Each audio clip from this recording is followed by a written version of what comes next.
अस्सलामुअलैकुम वरहमतुल्लाहि वबरकातुहू। प्यारे दोस्तों, क्या आपने कभी गौर किया कि आपके पेशाब पर झाग बनती है और ख़ास तौर पर ये झाग काफ़ी देर आपके पेशाब पर बरकरार रहती है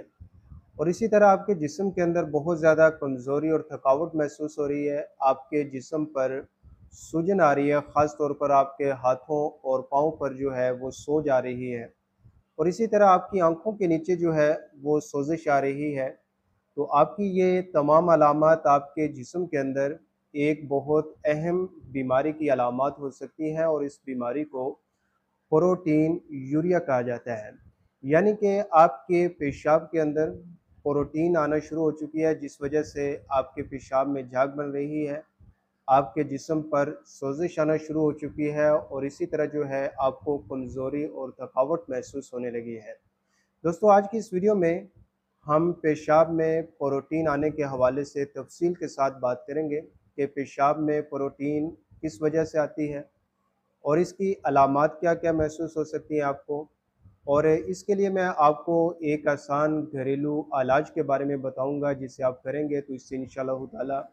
जो आपके पेशाब के अंदर प्रोटीन आ रही है वो ठीक हो जाएगी। और इसी तरह आखिर के अंदर जो है मैं आपको पेशाब की प्रोटीन के लिए होम्योपैथिक इलाज के बारे में भी बताऊंगा, जिसके इस्तेमाल से आपकी पेशाब के अंदर प्रोटीन आने का मसला इंशाअल्लाह ताला मुस्तकिल तौर पर ठीक हो जाएगा। दोस्तों, सबसे पहले हम ये समझ लेते हैं कि पेशाब के अंदर प्रोटीन क्यों आती है। दोस्तों, हमारे जिस्म के अंदर जो गुर्दे हैं ये फ़िल्ट्रेशन का काम करते हैं, यानी कि हमारे खून से फासद मादों को पेशाब के रास्ते से खारिज करते हैं, लेकिन जिस्म के अंदर जो हमारी ज़रूरी प्रोटीन है उनको पेशाब के रास्ते से खारिज होने से रोकते हैं। लेकिन अगर किसी वजह से हमारे गुर्दों के अंदर जो मौजूद फ़िल्टर हैं वो ख़राब होना शुरू हो जाएँ, कमज़ोर हो जाएँ, मुतासर हो जाएँ, तो उसकी वजह से हमारे पेशाब के अंदर प्रोटीन आना शुरू हो जाती है, जिसे हम प्रोटीन यूरिया कहते हैं। दोस्तों, इसकी वजूहात की बात करें तो पेशाब में प्रोटीन आने की कई सारी वजूहात हो सकती हैं। ख़ास तौर पर इसकी सबसे बड़ी और अहम जो वजह है वो शुगर हो सकती है। अगर आपको शुगर की बीमारी है और ख़ास तौर पर जो आपकी शुगर है वो अनकंट्रोल है, ज़्यादा रहती है, तो उसकी वजह से आपके जो गुर्दे हैं वो कमज़ोर हो जाते हैं, गुर्दे मुतासर हो जाते हैं, जिस वजह से आपके पेशाब के अंदर जो है वो प्रोटीन आना शुरू हो जाती है। इसी तरह अगर आपको कोई गुर्दों की बीमारी है, ख़ास तौर पर कोई दायमी बीमारी है या आपके गुर्दों पर सोज़िश आ चुकी है, तो उसकी वजह से आपको पेशाब के अंदर प्रोटीन आने का मसला हो सकता है। या फिर आपका ब्लड प्रेशर जो है वो मुसलसल ज़्यादा रहता है, तो हाई ब्लड प्रेशर की वजह से भी आपके गुर्दों पर दबाव पड़ता है और उस वजह से भी आपको पेशाब में प्रोटीन आने का मसला हो सकता है। इसके अलावा अगर आप बहुत सारी मेडिसिन यूज़ कर रहे हैं, ख़ास तौर पर पेन किलर मेडिसिन का बहुत ज़्यादा इस्तेमाल करते हैं, तो उसकी वजह से भी जो है आपके गुर्दे कमज़ोर हो सकते हैं और उस वजह से आपको पेशाब के अंदर प्रोटीन आने का मसला हो सकता है। या फिर बाज़ लोगों में मोटापे की वजह से भी पेशाब के अंदर प्रोटीन आने का मसला हो सकता है। दोस्तों, अब इसकी हम अलामात की बात की करें तो इसमें सबसे बड़ी जो आपको अलामत महसूस होगी कि आपके पेशाब में झाग आना शुरू हो जाती है। वैसे तो आम रूटीन में थोड़ी बहुत अगर पेशाब पर झाग आए तो वो नॉर्मल जो है होती है, लेकिन अगर आपके पेशाब में बार-बार झाग आती है और ये झाग ख़ास तौर पर काफ़ी देर तक जो है आपके पेशाब पर बरकरार रहती है, तो ये फिर आपके पेशाब के अंदर प्रोटीन आने की एक बहुत ही अहम अलामत समझी जाती है। इसके अलावा दोस्तों, आपके जिस्म पर सोज़िश आना शुरू हो जाए, ख़ास तौर पर आपके हाथों पर, इसी तरह आपके पाँव पर जो है वो सोज आने लगे, तो ये भी प्रोटीन आने की एक बहुत अहम अलामत है। इसके अलावा अगर आपको भूख कम लगने लगे, आपकी भूख जो है वो मुसलसल कम होती जा रही है, तो ये भी आपके पेशाब के अंदर प्रोटीन आने की वजह से हो सकती है।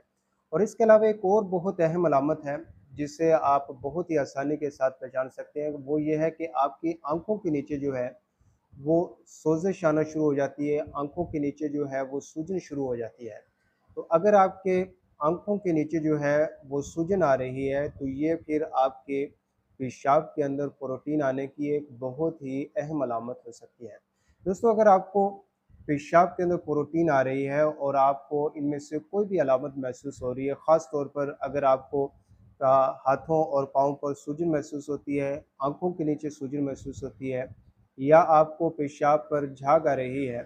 तो ऐसी सूरत में जो आपको सबसे पहले इसके लिए ज़रूरी टेस्ट करवाने हैं, उसमें आप यूरिन कंप्लीट टेस्ट करवाएँगे। इसके साथ जो है आप अपने गुर्दों के फंक्शन का टेस्ट करवाएँगे जिसे हम आरएफटी कहते हैं। ये टेस्ट करवाना बहुत ज़रूरी होता है ताकि ये पता चल सके कि आपके गुर्दों की कारकर्दगी कैसी है और इसके साथ जो यूरिन कंप्लीट टेस्ट है उसके अंदर जो है हमें प्रोटीन का जो तशख़ीस है वो कंफर्म हो जाती है। दोस्तों इसके हम इलाज की बात की करें तो इसके लिए कई सारे जो हैं वो इलाज हो सकते हैं, लेकिन इलाज के साथ-साथ आपको इसमें कुछ एहतियाती तदाबीर भी करनी चाहिए। सबसे पहले तो आपको अगर आप नमक बहुत ज़्यादा खा रहे हैं, तो अपने नमक की मिकदार को कम करें। इसके साथ अगर आपकी शुगर और ब्लड प्रेशर ज़्यादा रहता है, तो उसे कंट्रोल करने की कोशिश करें। आपका वज़न ज़्यादा रहता है, तो अपने वज़न को जो है वो कम करने की कोशिश करें। और इसी तरह जो है अगर आपको जो है कोई भी दायमी बीमारी है गुर्दों की, तो उसका जो है वो प्रॉपर इलाज करना शुरू करें। और इसके साथ-साथ जो है पानी का इस्तेमाल ज़्यादा करें, कम से कम 8 से 10 गिलास पानी रोज़ाना पिएँ और साफ़-सुथरा फ़िल्टर वाला पानी जो है उसे ज़्यादा पीने को तरजीह दें। दोस्तों इसके इलाज की बात करें तो पहले मैं आपको एक आसान घरेलू इलाज के बारे में बताऊँगा, वो इलाज जो है वो बहुत मौसर है। बहुत सारे लोग जो है इस इलाज को करते हैं, मैंने भी कई सारे मरीज़ों को इस इलाज के बारे में बताया, तो उन्हें जो है इस इलाज से बहुत ही फ़ायदा हुआ है। आपने करना ये है कि 1 से 2 चम्मच जौं लेने हैं और इन जौं को आपने 1 लीटर पानी के अंदर जो है वो डाल लेना है और इस 1 लीटर पानी को 15 से 20 मिनट जो है हल्की आँच पर पकाना है। जब आप देखें कि इस पानी के अंदर जो है वो कलर तब्दील होना शुरू हो चुका है, जौं का जो है वो रस निकलना शुरू हो चुका है, तो आप इस पानी को आग से नीचे उतार लें और इसे ठंडा कर लें। तो इस तरह से ये आपका जौं का पानी जो है वो तैयार हो जाएगा और इसका जो है आप 1 से 1.5 गिलास जो है वो रोज़ाना पानी पिएँगे। तो इससे इंशाअल्लाह ताला जो है आपके जिस्म पर जो सोज़िश आ रही है ये कम होना शुरू हो जाएगी। इसी तरह जो है आपके गुर्दों की जो सोज़िश है वो कम होना शुरू हो जाएगी, आपकी पेशाब की मिकदार बेहतर होना शुरू हो जाएगी। पेशाब के अंदर जो प्रोटीन आ रही है, वो आहिस्ता-आहिस्ता इंशाअल्लाह ताला कम होना शुरू हो जाएगी। दोस्तों इस इलाज के साथ-साथ होम्योपैथिक में जो आप इलाज कर सकते हैं, इसके लिए जो सबसे बेस्ट मेडिसिन है, वो एपस मेलिफिका है। एपस मेलिफिका जो है ये एक ऐसी मेडिसिन है ख़ास तौर पर ऐसे मरीज़ जिनके आँखों के नीचे जो है वो बहुत ज़्यादा स्वेलिंग हो चुकी है और उसके हाथों पर, पाँव पर, जिस्म पर जो है वो स्वेलिंग हो चुकी है और इसके साथ-साथ जो है उनके पेशाब की मिकदार भी कम हो चुकी है, पानी की प्यास कम लग रही है और इसी तरह जो है आँखों के नीचे जो सोज़िश है या जिस्म पर सूजन है, उसमें उन्हें डंग लगने जैसा दर्द महसूस हो रहा है। तो ऐसे मरीज़ों के लिए एपिस मेलिफिका मेडिसिन जो है वो बहुत इफ़ेक्टिव काम करती है। इसके इस्तेमाल से जो पेशाब के अंदर प्रोटीन आने का मसला है वो बिल्कुल ठीक हो जाता है और इसी तरह जो गुर्दों की कारकर्दगी है वो बेहतर होना शुरू हो जाती है। पेशाब के अंदर जो मिकदार कम हो रही है वो बेहतर होना शुरू हो जाती है और इसी तरह जो आँखों के नीचे मरीज़ को